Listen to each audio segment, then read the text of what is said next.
ನಮಸ್ಕಾರ ಕರ್ನಾಡು, ಎಲ್ಲರೂ ಹೇಗಿದ್ದೀರಾ? ನಾನು ಗೊತ್ತಲ್ಲ, ನಿಮ್ಮ ಸಂಚಾರಿ ಸುನಿಲ. ನನ್ನ ಇನ್ನೊಂದು ಹೊಸ ಬ್ಲಾಗ್ಗೆ ಸ್ವಾಗತ ಆ್ಯಂಡ್ ಸುಸ್ವಾಗತ. ನಾನಿವತ್ತು ರಾಮನಗರ ಜಿಲ್ಲೆ ಚನ್ನಪಟ್ಟಣ ತಾಲೂಕು ಬೇವೂರು ಗ್ರಾಮ ಅಲ್ಲಿಗೆ ಬಂದಿದ್ದೀನಿ. ಒಂದು ಸಿದ್ದರಾಮೇಶ್ವರ ಬೆಟ್ಟಕ್ಕೆ ಅಲ್ಲಿರೋ ಒಂದು ದೇವಸ್ಥಾನನ ಎಕ್ಸ್ಪ್ಲೋರ್ ಮಾಡೋಣ ಅಂತ. ಆ್ಯಕ್ಚುಲಿ ಇದ್ರ ಹಿಂದೆ ವಿಡಿಯೋದಲ್ಲಿ ನೀವೇ ನೋಡಿದ್ರಿ, ವೆಂಕಟರಮಣ ಸ್ವಾಮಿ ದೇವಸ್ಥಾನ ನೋಡಿದ್ರಿ. ಅದು ಕೂಡ ಬೇವೂರಲ್ಲಿರುವಂಥದ್ದೇ. ಈ ಚನ್ನಪಟ್ಟಣ ತಾಲೂಕು ಬೇವೂರು ಗ್ರಾಮದಲ್ಲಿರುವಂಥದ್ದು. ಅದೇ ಊರಲ್ಲಿರೋ ಅದೇ ದೇವಸ್ಥಾನದ ಹತ್ರ ಇರೋ ಇನ್ನೊಂದು ದೇವಸ್ಥಾನಕ್ಕೆ ನಾನು ಹೋಗ್ತಾ ಇದ್ದೀನಿ. ಮೇಲೆ ಹೋಗೋಣ. ಆ್ಯಕ್ಚುಲಿ ಇದು ಬೆಟ್ಟದ ತುದಿವರೆಗೂ ವೆಹಿಕಲ್ ಹೋಗುತ್ತೆ, ಆ ಕಾರಣಕ್ಕೆ ಹೋಗ್ಬೋದು. ಆ ವೆಂಕಟರಮಣ ಸ್ವಾಮಿ ದೇವಸ್ಥಾನಕ್ಕೂ ಅಷ್ಟೇ ಬೆಟ್ಟದ ತುದಿವರೆಗೂ ನಿಮಗೆ ವೆಹಿಕಲ್ ಹೋಗುತ್ತೆ, ನೋ ಪ್ರಾಬ್ಲಮ್. ಇಲ್ಲಿಗೆ ಹೋಗುತ್ತೆ, ಯಾಕಂದರೆ ಕಾರ್ಗಳು ಆರಾಮಾಗಿ ಬರುತ್ತೆ, ಸಿಮೆಂಟ್ ರೋಡ್ ಅಲ್ವಾ, ಆದ ಕಾರಣ. ಶಿವರಾತ್ರಿ ದಿನ ಇಲ್ಲಿ ಜೋರು ಜಾತ್ರೆ ಆಗುತ್ತಂತೆ. ಸಿಕ್ಕಾಪಟ್ಟೆ ಕಾಲಿಡೋಕ್ಕೆಲ್ಲ ಜಾಗಿಲ್ಲ, ಸಿಕ್ಕಾಪಟ್ಟೆ ರಶ್ ಆಗುತ್ತೆ ಗುರು ಅಂತೆಲ್ಲ ಕೆಳಗಡೆ ಹೇಳಿದ್ರು. ಸ್ವಲ್ಪ ನಾನು ಡೈರೆಕ್ಷನ್ ಕೇಳಬೇಕಾದ್ರೆ, ಬಟ್ ಈ ದೇವಸ್ಥಾನ ನೋಡಿದ್ರೆ ಹಂಗೆ ಇದೆ. ಈಗ ಆ್ಯಕ್ಚುಲಿ ಸಮ್ಮರ್ ಆಗಿರೋದ್ರಿಂದ ಗ್ರೀನರಿ ನೋಡೋಕೆ ಸಿಗ್ತಿಲ್ಲ.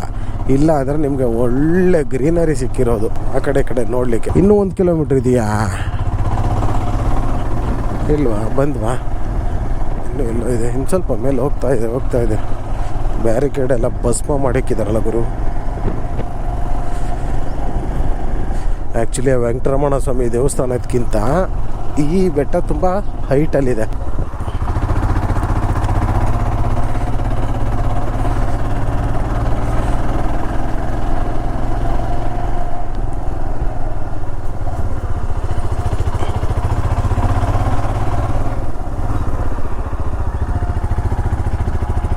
ಮಸ್ತಾಗಿದೆ ಗುರು ವ್ಯೂ.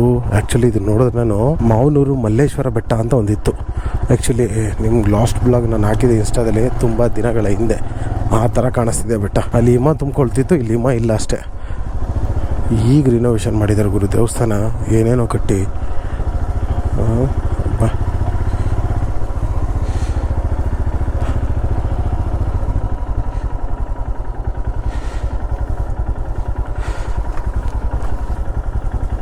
ಮಸ್ತಾಗಿದೆ ಗುರು ದೇವಸ್ಥಾನ. ಯಾರು ಕಾಣಿಸ್ತಿಲ್ಲ. ಆದರೆ ಆ್ಯಕ್ಚುಲಿ ಇದು ಕೂಡ ತುಂಬ ಹಳೆ ದೇವಸ್ಥಾನ ಅಂತ ಹೇಳ್ತಾರೆ, ಬಟ್ ರಿನೋವೇಷನ್ ಮಾಡಿದ್ದಾರೆ ಇವಾಗ. ಕೂತ್ಕೊಳ್ಳಿಕ್ಕೆ ಕಲ್ಲು ಗಿಲ್ಲು ಎಲ್ಲ ಹಾಕಿದ್ದಾರೆ ಗುರು, ಆದರೂ ಜನ ಇಲ್ಲ. ನಮ್ಮ ಜನರಿಗೆ ಸೋಷಿಯಲ್ ಮೀಡಿಯಾದಲ್ಲಿ ಟ್ರೆಂಡಿಂಗ್ ಮಾಡಬೇಕು, ಆವಾಗ ತುಂಬ ಜನ ಬರಲಿಕ್ಕೆ ಇಷ್ಟಪಡ್ತಾರೆ ಅನಿಸುತ್ತೆ. ಡ್ರೋನ್ ಹಾರ್ಸೋಣ, ಆಮೇಲೆ ನೋಡೋಣ ದೇವಸ್ಥಾನ ಹೆಂಗೆ ಕಾಣುತ್ತೆ ಅಂತ. ಏನು ಹೇಳ್ತೀರಾ ಸ್ನೇಹಿತರೆ? ಬನ್ನಿ, ಡ್ರೋನ್ ಸೆಟಪ್ ರೆಡಿ ಮಾಡ್ಕೋತೀನಿ. Drone setup ready, flying ready. Take off. ಹೆಂಗೆ ಕಾಣಿಸುತ್ತೆ ನೋಡಿ,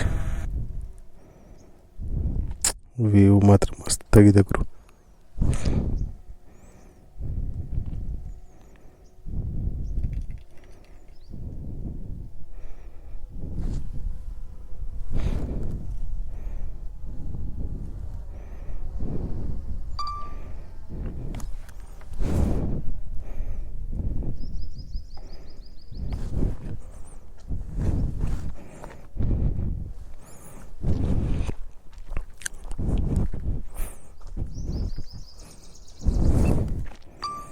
ಏನು ಎಮ್ಮಾಕಾರ ಕಾಣಿಸ್ತಾ ಇದೆಯಲ್ಲ ಗುರು ಇಲ್ಲಿ ರೋಡು. ಸೇಮ್ ಎಮ್ ಕಣ್ಣ ಕಾಣಿಸ್ತಾ ಇದೆ.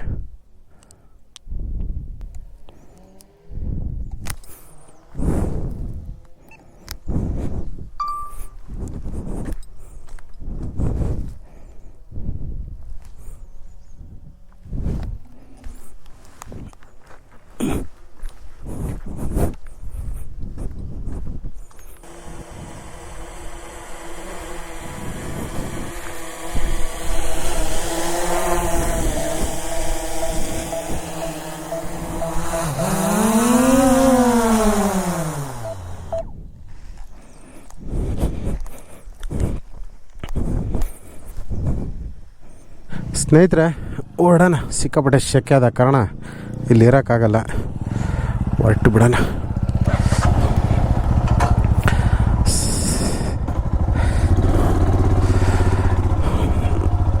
ಓಂ ನಮಃ ಶಿವಾಯ. ರೋಡ್ ಮಾತ್ರ ಚೆನ್ನಾಗಿ ಮಾಡಿಕೊಟ್ಟಿದ್ದಾರೆ. ಆ್ಯಕ್ಚುಲಿ ಸಖತ್ತಾಗಿದೆ. ಪರಗಿರ ಎಲ್ಲ ಆಗುತ್ತೆ ಅನಿಸುತ್ತೆ. ಈ ಲಕ್ಷ ದೀಪೋತ್ಸವ ಮಾಡೋಕ್ಕೆ ದೀಪಗಳ ಸ್ಟ್ಯಾಂಡು ಅದು ಇದೆಲ್ಲ ಚೆನ್ನಾಗಿ ಮಾಡಿ ಇಕ್ಕಿದ್ದಾರೆ. ಅದೇ ಹೇಳ್ದಂಗೆ ಈಗ ರೀಸೆಂಟಾಗೆ ಶಿವರಾತ್ರಿ ಆದ ಕಾರಣ ಸಿಕ್ಕಾಬಿಟ್ಟೆ ಜೋರಾಗಿ ಜಾತ್ರೆ ಆಗಿದೆ. ಹೂವು ಎಲ್ಲ ಇನ್ನೂ ತೆಗ್ದಿಲ್ಲ ನೋಡಿದ್ರೆ, ಹಾಗಾಗಿ ಇದೆ. ಆ ಕಾರಣಕ್ಕೆ ಆ್ಯಕ್ಚುಲಿ ಕೆಲವೊಂದು ಅನ್ಸೀಸನ್ನಲ್ಲಿ ವಿಸಿಟ್ ಕೊಟ್ಬಿಡ್ತೀವಿ, ಆವಾಗ ಈ ಥರ ಆಗುತ್ತೆ. ಏನು ಮಾಡೋಕ್ಕಾಗಲ್ಲ. ತುಂಬ ನಮ್ಮ ಕರ್ನಾಟಕದಲ್ಲೇ ಇಂಥ ಐತಿಹಾಸಿಕ ಜಾಗಗಳು ಸಿಕ್ಕಾಬಟ್ಟೆ ಇದೆ. ಆ್ಯಕ್ಚುಲಿ ಅವೆಲ್ಲ ನಮ್ಮ ಗಮನಕ್ಕೆ ಇನ್ನೂ ಬಂದಿಲ್ಲ. ಇಂಥವೆಲ್ಲ ಈ ರಿಮೋಟ್ ಏರಿಯಾಗಳಲ್ಲಿ ಅಂದರೆ ಹಳ್ಳಿಗಳ ಕಡೆ ಸೇರ್ಕೊಂಡ್ಬಿಡ್ತವೆ. ಅದರಿಂದ ಕೆಲವೊಂದು ಬೆಳಕಿಗೆ ಬರ್ತವೆ, ಕೆಲವೊಂದು ಬೆಳಕಿಗೆ ಬರಲ್ಲ. ಈ ಕೆಲವೊಂದು ದುಡ್ಡಿರೋರು ದುಡ್ಡು ಕೊಟ್ಟು ಕೆಲವೊಂದು ಪ್ರಮೋಟ್ ಮಾಡ್ತಾರೆ ದೇವಸ್ಥಾನಗಳನ್ನ. ಇಲ್ಲ ಇನ್ನು ಕೆಲವರು ಆ ದೇವ್ರ ಶಕ್ತಿನೋ ಏನೋ, ಇಲ್ಲ ಜನ ಮಾಡೋ ಜಾತ್ರೆ ಮಾಡೋ ಅಂತನೋ ಏನು ಅಂತ ಗೊತ್ತಿಲ್ಲ. ಒಟ್ಟಿನಲ್ಲಿ ಕೆಲವೊಂದು ಈ ಸೋಷಿಯಲ್ ಮೀಡ್ಯಾದಲ್ಲಿ ಯಾವುದು ಟ್ರೆಂಡಿಂಗ್ ಆಗುತ್ತೆ ಅವುಗಳಿಗೆ ಜಾಸ್ತಿ ಮುಗಿ ಬೀಳುವಂಥದ್ದು ನಮ್ಮ ಜನ. ಏನು ಅಂತ ಗೊತ್ತಿಲ್ಲ. ಇಂಥ ಒಂದು ನೋಡು ಪ್ರಶಾಂತವಾಗಿದೆ ಗುರು. ನಿಜವಾಗ್ಲೂ ಜನ ಜಾಸ್ತಿ ಬಂದರೆ ಇಲ್ಲಿ ಊಟ ಗೀಟ ಎಲ್ಲ ಕೊಡೋದೆಲ್ಲ ಮಾಡ್ತಾರೆ ನೋಡಿ. ಎದುರುಗಡೆ ನಿಮ್ಗೆ ಹೇಳಿದ್ನಲ್ಲ ಅವಾಗಲೇ, ಅಲ್ಲೊಂದು ದೇವಸ್ಥಾನ ತೋರಿಸ್ದೆ, ವೆಂಕಟರಮಣ ಸ್ವಾಮಿ ದೇವಸ್ಥಾನ ಆ ಕಡೆ ಬೆಟ್ಟದಲ್ಲಿ. ಅಲ್ಲೂ ಕೂಡ ಅನ್ನಪ್ರಸಾದ ಎಲ್ಲ ಇದೆಯಂತೆ ನೋಡಿ. ಹಂಗೆ ಜನ ಜಾಸ್ತಿ ಬಂದು ಸ್ವಲ್ಪ ದೇಣಿಗೆ ಎಲ್ಲ ಹಂಗೆ ಕೊಟ್ಟರೆ ಜನಗಳು ಹಾಗೆ ಇಂಪ್ರೂವ್ಮೆಂಟ್ ಆಗ್ತಾ ಹೋಗ್ತದೆ. ನಾವೇ ಬರಲಿಲ್ಲ ಈ ಟ್ರೆಂಡಿಂಗ್ ನೋಡಿಕೊಂಡು ರೀಲ್ಸ್ಗಳಲ್ಲಿ ಆ ದೇವಸ್ಥಾನದಲ್ಲಿ ಹಂಗಾಯಿತು, ಈ ದೇವಸ್ಥಾನದಲ್ಲಿ ಹಿಂಗಾಯಿತು ಅಂತ ತೋರಿಸ್ತಾನೆ ಅಂದ್ಬಿಟ್ಟು ನಾವು ಹತ್ತಿಗೆ ಮಾತ್ರ ಹೋಗ್ತೀವಿ. ಬಾಕಿದೆಲ್ಲ ಗಮನನೇ ಹರಿಸಲ್ಲ, ಬಿಡ್ತೀವಿ. ಹಾಗಾಗಿ ನಿಮಗೆ ಗೊತ್ತು, ಬೆಂಗಳೂರಲ್ಲಿ ಇವತ್ತು ಎಂತೆಂಥ ದೇವಸ್ಥಾನಗಳು, ಮೂಲೆ ಗುಂಪಾಗಿದ್ದಂಥ ದೇವಸ್ಥಾನಗಳು ಸೋಷಿಯಲ್ ಮೀಡಿಯಾ ಇನ್ಫ್ಲೂಯೆನ್ಸರ್ನ ಬಳಸ್ಕೊಂಡು ಇವತ್ತು ಎಂತೆಂಥ ಲೆವೆಲಿಗೆ ಬೆಳೆದಿದ್ದಾರೆ ಅಂದರೆ ಅದು ಗೊತ್ತಿಲ್ಲ. ಆ್ಯಕ್ಚುಲಿ ಆ ವಿಚಾರಕ್ಕೆ ಬಂದರೆ ನಾನು ಈಗ ನೆಕ್ಸ್ಟ್ ಹೋಗಬೇಕಾದಂಥ ಗೌಡಗೆರೆ ಚಾಮುಂಡೇಶ್ವರಿ ದೇವಸ್ಥಾನ ಕೂಡ ಅದೊಂದು. ಯಾಕಂದರೆ ಈ ತೇರನ್ನ ತೊಗೊಂಡಾಗ, ಅಂದರೆ ನನ್ನ ಗಾಡಿ ತೊಗೊಂಡಾಗ ಫಸ್ಟ್ ಪೂಜೆ ಅಲ್ಲೇ ಮಾಡಿಸಿದ್ದು ಮೊದಲನೇ ದಿನ. ಆ್ಯಕ್ಚುಲಿ ಇದನ್ನು ತೊಗೊಂಡಿದ್ದು 31. ನಾನು 1 ಜನವರಿಗೆ ಅಲ್ಲಿಗೆ ಹೋಗಿದ್ದೆ. ಅಯ್ಯಂಗುಡಿ ನನ್ನ ಮನೆ ದೇವರಾದಂಥ ಅಯ್ಯಂಗುಡಿಗೆ ಹೋಗಿ ಫಸ್ಟ್ ಪೂಜೆ ಮಾಡಿ 2 ಅಲ್ಲಿಗೆ ಹೋಗಿದ್ದೆ. ಅವಾಗ ತಾನೇ ಟ್ರೆಂಡ್ ಆಗ್ತಾಯಿತ್ತು, ಅಂದರೆ 4 ಇಯರ್ಸ್ ಬ್ಯಾಕು. ಅವಾಗ ನಿಮಗೆ ಲಿಟ್ರಲಿ ಹೇಳ್ತೀನಿ ಸ್ನೇಹಿತರೆ, ಈ ಗಾಡಿನ ದೇವ್ರ ಮುಂದೆಗಡೆ ನಿಲ್ಲಿಸಿ, ಆ ಮೆಟ್ಲು ಸ್ಟಾರ್ಟ್ ಆಗುತ್ತಲ್ಲ ಅಲ್ಲಿ ನಿಲ್ಲಿಸಿ ಪೂಜೆ ಮಾಡಿದ್ದೆ. ಆವತ್ತು ಕಾಯಿ ಕಟ್ಟುವಂಥದ್ದು, ಉಪ್ಪಾಕುವಂಥದ್ದು ಯಾವುದು ಈ ಥರದ್ದೇನು ಇರಲಿಲ್ಲ. ನಾನು ಇದನ್ನು ಒಂದು ದೇವ್ರನ್ನ ದೂಷಿಸೋಕ್ಕೋಸ್ಕರ ಈ ಮಾತು ಹೇಳ್ತಿಲ್ಲ. ನಾನು ಒಂದೇನು ಅಂದರೆ ಜನರು ಮೂಢನಂಬಿಕೆ ಕಡೆ ವಾಲ್ದೇ ಇರೋದು ತುಂಬ ಒಳ್ಳೆಯದು. ಅದೊಂದು ಹೇಳೋಕ್ಕೆ ಇಷ್ಟಪಡ್ತೀನಿ, ಇನ್ನೇನಿಲ್ಲ. ಯಾಕಂದರೆ ದೇವರಿಲ್ಲ ಅಂತ ನಾನೇನು ಹೇಳ್ತಿಲ್ಲ, ದೇವರಿದೆ, ಮೂಢನಂಬಿಕೆ ಬೇಡ. ದಯವಿಟ್ಟು ನಿಮಗೆ ಇದ್ರ ಬಗ್ಗೆ ತುಂಬ ಅರ್ಥ ಆಗಬೇಕು ಅಂದರೆ ಈ ನಮ್ಮ ಉಪೇಂದ್ರ ಮತ್ತು ಕಿಚ್ಚ ಸುದೀಪ್ ಮಾಡಿರೋ ಒಂದು ಮೂವಿ ನೋಡಿ. ಅದರಲ್ಲಿ ತುಂಬ ಅದ್ಭುತವಾಗಿ ವರ್ಣನೆ ಮಾಡಿ ಹೇಳಿದ್ದಾರೆ. ದೇವ್ರು ಎಲ್ಲಿರ್ತಾನೆ, ದೇವ್ರು ಸಿಗಬೇಕು ಅಂದರೆ ಏನು ಮಾಡಬೇಕು ಅನ್ನೋದನ್ನು ಅದರಲ್ಲಿ ಉಪೇಂದ್ರ ಅವರು ನೀಟಾಗಿ ವರ್ಣಿಸಿದ್ದಾರೆ. ನಿಜವಾಗ್ಲೂ ಅದು ನಾನು ತುಂಬ ಅದನ್ನು ಫಾಲೋ ಮಾಡ್ತೀನಿ. ನಿಜವಾಗ್ಲೂ ಅದನ್ನು ನಾನು ತುಂಬ ನಂಬ್ತೀನಿ ಕೂಡ. ಯಾಕಂದರೆ ದೇವರು ಎಲ್ಲ ಕಡೆ ಇರ್ತಾನೆ. ಬರೀ ಒಂದು ದೇವಸ್ಥಾನಕ್ಕೆ ಬಂದು ನೀವು ಇದು ಮಾಡಿಕೊಂಡ್ರೆ ನನಗೆ ಮಾತ್ರ ಪ್ರಾಪ್ತಿ ಸಿಗಲಿ ಅನ್ನೋ ಕಾರಣಕ್ಕೆ ದೇವಸ್ಥಾನ ಬೆಟ್ಟ ಹತ್ತೋ ಅವಶ್ಯಕತೆ ಇಲ್ಲ ಅಂತ ನನ್ನ ಅನಿಸಿಕೆ. ಸಿಕ್ತವ್ರು 4 ಜನಕ್ಕೆ ಬಡವರಿಗೆ ಹೆಲ್ಪ್ ಮಾಡೋಣ.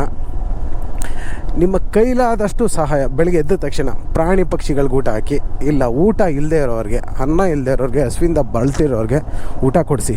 ನಿಜವಾಗ್ಲೂ ದೇವರು ನಿಮ್ಮನ್ನು ಚೆನ್ನಾಗಿಟ್ಟಿರ್ತಾನೆ, ನಿಮ್ಮ ಮನೆಯವ್ರನ್ನೂ ಕೂಡ ಚೆನ್ನಾಗಿಟ್ಟಿರ್ತಾನೆ. ಅದು ನನ್ನ ಅನಿಸಿಕೆ. ನಿಮ್ಗೆ ಇದರಲ್ಲಿ ಬೇಜಾರಾಗುತ್ತೋ ಏನೋ ಗೊತ್ತಿಲ್ಲ, ದಯವಿಟ್ಟು ತಿಳಿಸಿ, ಕಮೆಂಟ್ ಮಾಡಿ, ನಾನು ತಿಳ್ಕೊತೀನಿ. ಸರಿ, ಸಿಗೋಣ ಇನ್ನೊಂದು ಬ್ಲಾಗಲ್ಲಿ.